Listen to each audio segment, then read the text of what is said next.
ఏపీలో కూటమి ప్రభుత్వం అధికారంలోకి వచ్చి రెండేళ్ళు ఇంకొక నెల అయితే రెండేళ్ళు కావస్తుంది. అంటే జమిలీ ఎన్నికల టాపిక్ లేకపోతే ఏపీలో సాధారణ ఎన్నికలకైతే ఇంకా 3 ఏళ్ల సమయం ఉంది క్లియర్గా. అయితే మరో ఏడాదిలోనే ఏపీలో ఎన్నికల వేడి మొదలయ్యే అవకాశాలు పుష్కలంగా ఉన్నాయి. అదేంటి, ఇప్పుడే జమిలీ ఎన్నికలు లేకపోతే 3 ఏళ్ళు ఉందంటున్నారు, మళ్ళీ వెంటనే ఎన్నికల వేడి స్టార్ట్ అవుతుంది అంటున్నారంటే దానికి కారణము అంటే ముఖ్యంగా జగన్ ప్రకటించిన పాదయాత్ర ఒకటైతే ఈ సమయంలో 2029 ఎన్నికల లక్ష్యంగా వైసీపీ ఎజెండాపై ఆసక్తికర చర్చ అయితే మొదలైంది. అవును, 2019 ఎన్నికల్లో ఏ స్థాయిలో అయితే విజయడంక జగన్మోహన్ రెడ్డి మోగించారో అంతకు మించిన విజయాన్ని 2029లో నమోదు చేయాలనే టార్గెట్ గా వైసీపీ బలంగా కంకణం కట్టుకున్నట్లు మాత్రం స్పష్టంగా తెలుస్తోంది. పైగా అటు కూటమి ప్రభుత్వంపై ప్రజలు పెట్టుకున్న ఆశలు అన్ని అటు తొలేడాదిలోనే అడియాసలు అయ్యాయని, సూపర్ 6 అని చెప్పిన మోసాలపై జనం కోపంగా ఉన్నారని, ప్రధానంగా అటు మహిళలు కావచ్చు ఇటు యువత కూటమి ప్రభుత్వంపై పీకల్లోతు కోపంలో ఉన్నారని వైసీపీ అయితే బలంగా నమ్ముతోంది. ఇది వాస్తవానికి దగ్గరగా ఉండడం కూడా వాళ్ళకు ఒకంత బలాన్ని ఇచ్చే అంశం. ఎందుకంటే తల్లికి వందనం, అటు నిరుద్యోగ భృతి, 18 ఏళ్ళు నిండిన మహిళలకు నెలకు 1500 అంటూ బాబు ఇచ్చిన హామీలను మహిళా లోకంతో పాటు యువత కూడా ఎంత బలంగా నమ్మారు, ఆ రేంజ్లో ఎలా పట్టం కట్టారనేది మనం చూసాం. ఇక వాలంటీర్లకైతే రెట్టింపు జీతాలు అనే హామీ కూడా చాలా తీవ్రంగా జనాల్లోకి తీసుకెళ్లే ప్రయత్నం చేశారు. వాలంటీర్లు కూడా అది నమ్మడం కూడా మనం చూసాము. కట్ చేస్తే అధికారంలోకి వచ్చిన తర్వాత కొన్ని హామీలకు కండిషన్స్తో మెలికలు పెడితే మరికొన్ని హామీల ఊసే లేకుండా చంద్రబాబు గారు అయితే ఆయన పాలన సాగిస్తున్నారు. ప్రశ్నిస్తామన్న వారు కూడా, అంటే గతంలో కూడా బాబు అంటే కూటమి కట్టకముందైనా 2014 నుంచి కూడా నేను మద్దతు పలికినా సరే పనులు చేయకపోతే ప్రశ్నిస్తాను అన్న వాళ్ళు కూడా ఇప్పుడు ప్రశ్నించకుండా మౌనంగా ఉండిపోతున్నారన్న విషయాన్ని కూడా ప్రజలు గమనిస్తున్నారు. ఇక ఆమె సంగతి అలా ఉంటే చంద్రబాబు నమ్మిన ఓ వర్గం ప్రజానికం ఎంతో ఆశలు పెట్టుకున్న విషయం అయితే అమరావతి నిర్మాణం పూర్తి చేయడం. ఈ విషయంలో వాస్తవంగా అయితే పరిస్థితి ఉన్నట్టుగా చెప్పుకుంటే ఎక్కడ వేసిన గొంగళి అక్కడే అన్నట్టు ఉంది. పైగా మరో 50,000 ఎకరాల సేకరణ అనే ప్రకటనపై ప్రజలు ఇప్పటికే పెదవిరి చేస్తున్నారు. ఇది ఇప్పట్లో అయ్యే పనేనా, అసలు అయ్యే పనిలా కనిపిస్తుందా అంటూ కూడా డిస్కషన్ నడుస్తుంది. మేధావులు కూడా ఆ విషయాన్ని చెప్పకనే చెప్తున్నారు. దీంతో అమరావతి చంద్రబాబుకు అతిపెద్ద శాపంగా మారే అవకాశాలు కూడా లేకపోలేదు. రేపు దీనికి సంబంధించి ఏ కోసాన బిల్డింగ్లు కట్టడం స్టార్ట్ చేయకపోయినా అదే వాళ్ళకు ఉరితాడు కాబోతుంది అన్న వాదనలు కూడా వినిపిస్తున్నాయి. అటు సిఆర్డీఏ పరిధిలోనే మచిలీపట్నం, విజయవాడ, గుంటూరును కలుపుతూ 110 కిలోమీటర్ల పరిధిలో మావిగన్ అంశాన్ని జగన్ తెరపైకి తేవడము, దీంతో కక్కలేక మింగలేక టీడీపీ నేతలు ఇబ్బంది పడుతున్నారనే చర్చ జరగడం కూడా వైసీపీకి ప్రస్తుతానికి బలంగా మారింది అని చెప్పొచ్చు. ఆ పార్టీ నేతలు కూడా చాలా స్ట్రాంగ్ గా దీన్ని విశ్వసిస్తున్నారు. దీంతో జగన్ పాదయాత్రలో వైసీపీ 2029 ఎన్నికల అజెండాలో ఈ అంశము అంటే కీలక భూమిక పోషించే అవకాశం ఉంది. కాకపోతే ఏంటంటే ఇక్కడ క్వశ్చన్ చేసే ఇంకొక విషయం ఏంటంటే గతంలో మీరు చేంజ్ చేశారు, 3 రాజధానులు అన్నారు, 3 రాజధానులు ఒకటైనా ముందుకు తీసుకెళ్లారా? సరే, ఇప్పుడు మావిగన్ అంటున్నారు. మరి ఈ అంశానికి సంబంధించి ప్రజల్లో ఎలాంటి స్పష్టత ఇస్తారు అన్న ఈ చర్చ కూడా పెద్ద ఎత్తున సాగుతోంది. ఇంకా సామాజిక వర్గాల వారిగా కూడా మావిగన్ సమన్వయం చేసే అవకాశం ఉందనే చర్చ ప్రస్తుతం అయితే అటు మచిలీపట్నం, గుంటూరు, విజయవాడ ప్రాంతాల్లో అయితే మొదలైపోయింది. ఉదాహరణకు అమరావతిలో ప్రధానంగా ఒక సామాజిక వర్గమే అభివృద్ధి ధ్యేయంగా తెర వెనుక కార్యక్రమాలు జరుగుతున్నాయని ఒకరు అంటుంటే, మావిగన్తో ఇతర సామాజిక వర్గాలకు కూడా సరైన మేలు జరుగుతుంది. ఇక్కడ అన్ని సామాజిక వర్గాలు దారి పొడుగుతూ ఉంటారు కాబట్టి ఒక్కరి గుప్పిట్లో ఉండకుండా 110 కిలోమీటర్లకు సంబంధించి అన్ని సామాజిక వర్గాలు దీంట్లో లాభపడతాయి అనేది. అందులో గుంటూరు, విజయవాడ, మచిలీపట్నం అనే తేడా లేకుండా కాపు సామాజిక వర్గానికి కూడా మేలు జరగబోతుంది అని అంటున్నారు. ఇక జనసేన అధినేత పవన్ నమ్మిన పలువురు కాపు నాయకులు తీవ్ర మనోవేదనలో ఉన్నారంట. ప్రధానంగా మరో 15 ఏళ్ల పాటు కూటమి జెండాలే మోయాలని పవన్ కళ్యాణ్ పదే చెప్పడం, ఆదేశాలు జారీ చేయడము, అటు తమ నమ్మిన ఆ సామాజిక వర్గ ప్రజానీకానికి ఏ మాత్రం ఇది జీర్ణించుకోలేకపోతున్నారంట. ఎందుకంటే ఒక్కసారన్నా ఈయన సీఎం కాకపోతారా, జెండా మోసింది ఎందుకు, దీంట్లో ఒక పాలన సీఎం అంటే 2.5 ఏళ్ళు ఈయన 2.5 ఏళ్ళు ఆయన ఉండకపోతారా, సరే ఈసారి కాకపోయినా నెక్స్ట్ 2029కి సీఎం అభ్యర్థిగా ఈయనను ప్రకటించలేకపోతారా అన్న ఏదో ఒక ఆశతో ఉన్న వాళ్ళకైతే 15 సంవత్సరాలు మనం కూటమిగా ఉంటాము, 15 సంవత్సరాలు మన బాబే సీఎం అంటూ కూడా ఆయన అనౌన్స్ చేయడం అయితే కాపు కీలక నేతలకు ఆయన నమ్ముకున్న వాళ్ళకైతే అది రుచించట్లేదు.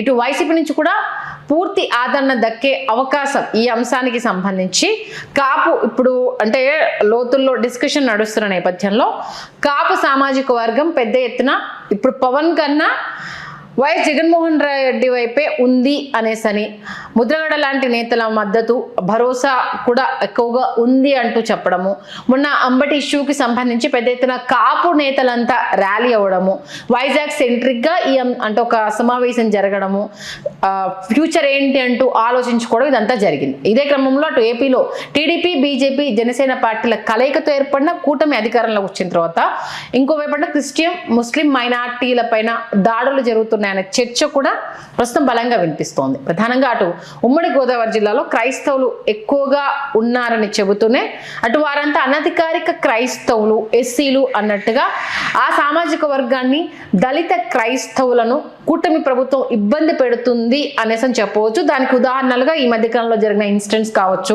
రఘురామకృష్ణరాజు అక్కడ చేసిన హంగామా కావచ్చు, ఇవన్నీ తెర మీద తీసుకొస్తున్నారు. ఉదాహరణకు అంటే ఉండి నియోజకవర్గంలో చర్చలపై టీడీపీ ఎమ్మెల్యే రఘురామకృష్ణరాజు ఏ విధంగా టార్గెట్ చేసింది అనేది లోకమంతా చూసింది. ఆ ప్రాంతంలో అన్నదమ్ముల్లా కలిసి ఉన్న హిందూ క్రైస్తవుల మధ్య ఆయన పసుపు కూడా కడుతున్నారనే చర్చ కూడా నడిచింది. అయితే RRRని కంట్రోల్ చేయకుండా పరోక్షంగా ఆయనకు మద్దతిస్తున్నట్లుగా కూడా చంద్రబాబు వ్యూహాత్మకంగానే మౌనం పాటించడం కూడా గ్రౌండ్ లెవెల్లో కూటమికి కొంత డ్యామేజ్ జరిగింది. అది ఎక్కువ మోతాదులో జరగబోతుంది అనేది పరిశీలకుల మాటగా అయితే ఇప్పుడు ఉంది. వాస్తవానికి అటు ఎస్సీలు కావచ్చు, క్రైస్తవులు కావచ్చు ఎక్కువగా జగన్ వైపే ఉన్నారనేది తెలిసిన విషయమే. కాకపోతే 2024 ఎన్నికల సమయంలో కారణాలు ఏమైనప్పటికీ ఎస్సీ రిజర్వ్డ్ నియోజకవర్గాలను ఎక్కువ మోతాదులో అయితే కూటమి గెలుచుకుంది. తాజాగా ఇప్పుడు రాజకీయ పరిణామాల నేపథ్యంలో ఈసారి SC, ST, Christian minority vote bank అంటే ఈ జరిగిన ఇన్సిడెంట్స్ ఈ 2 yearsలో కొన్ని లెక్కలు ఈ ఎస్సీ, ఎస్టీ, మైనారిటీ వర్గం అంతా ఫ్యాన్ కిందికి చేరే అవకాశాలు ఉండబోతున్నాయి. పాదయాత్రలో కూడా దాని విషయంలో ఒక స్పష్టత కూడా వస్తుంది అంటూ కూడా జగన్ వర్గం నుంచి ఒక బలంగా ఒక వాయిస్ అయితే వినిపిస్తుంది. అంటే కూటమిచ్చిన హామీలపై చేతులెత్తిన వైనం కావచ్చు, అంటే చేతులెత్తేసిన వైనం కావచ్చు, అందరికీ న్యాయం చేసేలా ఎత్తుకున్న మావిగన్ అంశం కావచ్చు, పవన్ మర్చిపోయిన చంద్రబాబు వదిలేసిన కాపులకు అండగా ఉండడము, అలాగే కూటమి పాలనలో ఇబ్బంది పడుతున్న క్రిస్టియన్ మైనారిటీ ప్రజానికానికి పూర్తి భరోసా కల్పించడం మొదలైనటువంటి వ్యూహాలతో అయితే వైసీపీ ముందు కదలబోతోంది అనేది తెలుస్తుంది. ఈ నేపథ్యంలో కరెక్ట్ టైంలో పాదయాత్ర జరుగుతున్న ప్రతి ఒక్క అంశాన్ని అడ్రస్ చేస్తూ అంటే చేసిన తప్పిదాలను కూడా ఇక్కడ ఒప్పుకుంటుంది. ఎందుకంటే 40% ఓట్ షేరింగ్ అంటే మామూలు విషయం కాదు. అంటే 11 సీట్లే వచ్చాయేమో, కానీ అవునన్నా కాదన్నా కూటమి కట్టి వాళ్లకు 60% ఓట్ షేరింగ్ ఇస్తే సింగిల్గా 40% ఓటు షేర్ అనేది జగన్ బలం ఏంటి అనేది, కూటమి ఇలాగే ఉండాలి, ఉండకపోతే జగన్ వస్తాడు అనేది అవతల వాళ్ళు భయపడుతున్న దానికి ఇది ఆజ్యం పోస్తుందనడంలో ఎలాంటి అతిశయోక్తి లేదు. కాబట్టి జగన్ పాదయాత్ర చేసినప్పుడు ఈ అంశాలన్నింటినీ కనుక అడ్రస్ చేయగలిగితే, దాంతోపాటు మావిగన్కి సంబంధించి కూడా జగన్మోహన్ రెడ్డి ఇంకొంత క్లారిటీగా అంటే వాళ్ళేదో చెప్పారు అన్నట్టుగా కాకుండా గతంలో జరిగిన పొరపాట్లను తెలుసుకొని, అంటే ఇప్పుడు కర్నూలులో న్యాయ రాజధాని అన్నారు, మరి వాళ్ళకేం సమాధానం చెప్తారనేది, వైజాగ్ పరిపాలన రాజధాని అన్నారు, దానికేం సమాధానం చెప్తారు, అమరావతిలో రైతులను అప్పుడు మర్చిపోవడం కూడా ఒక ఇంత పెద్ద లోటు అనేది అది చాలా తిరగబెట్టింది అనేది మనకు తెలిసిందే. మరి అమరావతి రాజధాని రైతులకు సంబంధించి నష్టపోయిన వాళ్ళకి, ఎందుకంటే కూటమి ప్రభుత్వంలో ఇప్పటికీ గత 10 ఏళ్లుగా వాళ్ళకు మిగిలింది ఏంటి అనేది, వాళ్ళు రోడ్లు ఎక్కినా వాళ్ళకి దక్కుతుంది ఏంటనేది వాళ్ళు ఒక భయాందోళనలో ఉన్నారు. వాళ్ళకు కేటాయించిన స్థలాలు కావచ్చు, ఇళ్ళు కావచ్చు, ఎక్కడ ఉన్నాయో కూడా చూపించలేని పరిస్థితిలో ఉన్నారు. ఈ నేపథ్యంలో వాళ్ళకి ఎలాంటి సమాధానం చెప్తారు అనేది కావచ్చు. 110 కిలోమీటర్లకు సంబంధించి ఎక్కడెక్కడ పాయింట్ చేసే అవకాశం ఉంది, హైదరాబాద్ తరహాలో మరి దీన్ని ఎలా డెవలప్ చేస్తే బాగుంటుందన్న ఆలోచన, అంటే అక్కడ ప్రభుత్వం పట్టించుకుంటుందా పట్టించుకోదా అనేది పక్కన పెడితే వ్యూహాత్మకంగా డెవలప్మెంట్ గురించి ప్రజల్లోకి తీసుకెళ్లేందుకు ఎలాంటి కార్యాచరణ సిద్ధం చేస్తారు అనేది కావచ్చు.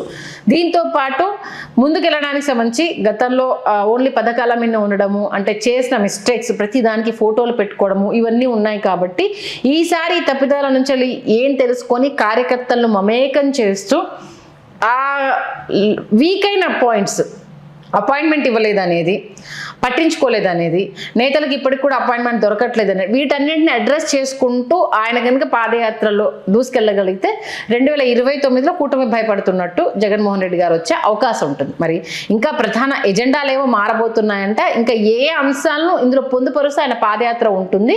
టార్గెట్ అయితే 2029 అనేది స్పష్టంగా అయితే తెలుస్తుంది. ఈ నేపథ్యంలో రాబోతున్న మధ్యలో ఎన్నికలకు సంబంధించి కూడా ఎంత వ్యూహాత్మకంగా ముందుకెళ్తుంది అనేది కూడా ఇక్కడ క్వశ్చన్ అవుతుంది. కాబట్టి చూద్దాం ఎవరి ఎజెండాలు ఎలా ఉంటాయి, మరి 2 ఏళ్ల పాలన తర్వాత కూటమి దూకుడు ఎలా ఉంటుంది అనేది కూడా ఇక్కడ మళ్ళీ అండర్లైన్ చేసుకోవాల్సిన పాయింట్. ఎందుకంటే ఇప్పుడు ప్రక్షాళన చేయడానికి మంత్రివర్గంలో ఆలోచనలు స్టార్ట్ అవుతున్నాయి. కాబట్టి వాట్ నెక్స్ట్ అనేది కూడా ఆలోచిస్తూ ఉంటారు. ఇప్పుడు మావిగన్ అంశంతో కొంత దెబ్బ పడింది కాబట్టి వాళ్ళు కూడా ఎలా సమాయత్తం అవ్వాలి అన్న ఆలోచన కూడా చేస్తూ ఉంటారు. కాబట్టి రాబోయే రోజులు ఏపీలో కూడా రాజకీయం రసవత్తరంగా ఉండబోతుందని మాత్రం స్పష్టంగా తెలుస్తుంది. చూద్దాం ఎవరి వ్యూహాలు ఎలా ఉంటాయి, ఎవరి పాచికలు ఎలా వేస్తారు, ఏ పాచిక ఎలా పారుతుంది అనేది, ఏపీ ప్రజలు దేన్ని సమర్థిస్తారు, దేన్ని తిప్పికొడతారు అనేది.